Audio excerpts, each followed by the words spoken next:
Igbo landing, when death became an act of freedom. History often remembers battles, kings, and victories, but some of the most powerful moments in human history happened without weapons, without armies, and without monuments. One such moment took place in 1803 at a quiet place called Dunbar Creek on St. Simon's Island, Georgia. This place would later be known as Igbo Landing. What happened there was not a defeat. It was a decision, a final, irreversible choice made by people who refused to be owned. A journey that was never meant to end in America. The Igbo people came from what is now southeastern Nigeria. They were farmers, craftsmen, parents, and elders. They lived in organized communities with traditions, beliefs, and a strong sense of identity. In 1803, many of them were captured and forced onto a slave ship bound for the United States. They were not told where they were going. They were not asked. They were treated as cargo. The Atlantic crossing was brutal. Below the deck, the air was thick and unbreathable. Chains cut into skin. Disease spread quickly.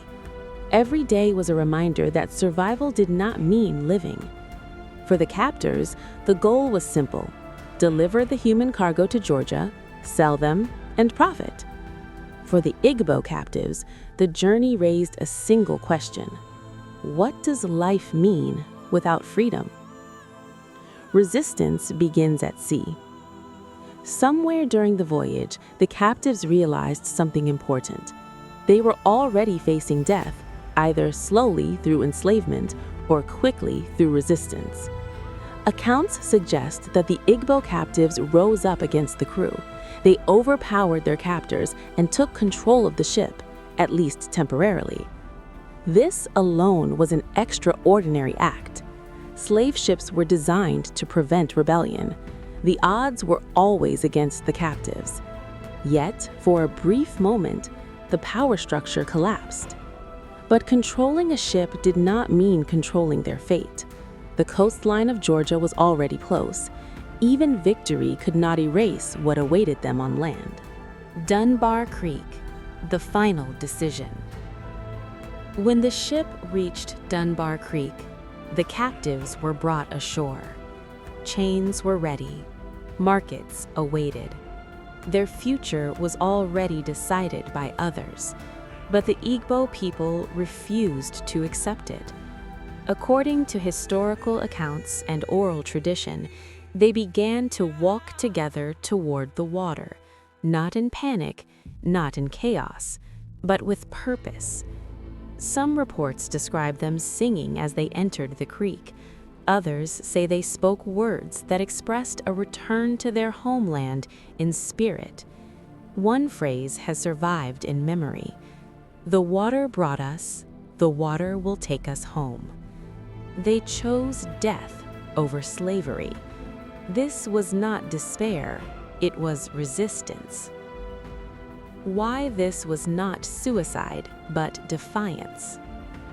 Modern language often struggles to describe what happened at Igbo Landing. To call it a mass suicide is technically accurate, but morally incomplete. Suicide suggests hopelessness. Igbo Landing was about agency.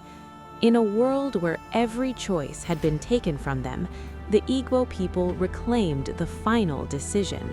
They denied the system of slavery what it depended on most: total control.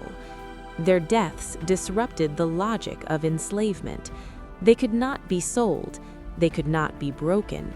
They could not be owned. In choosing death, they exposed slavery as a system that required obedience to function. The birth of the Flying Africans legend. What followed did not stay confined to history books.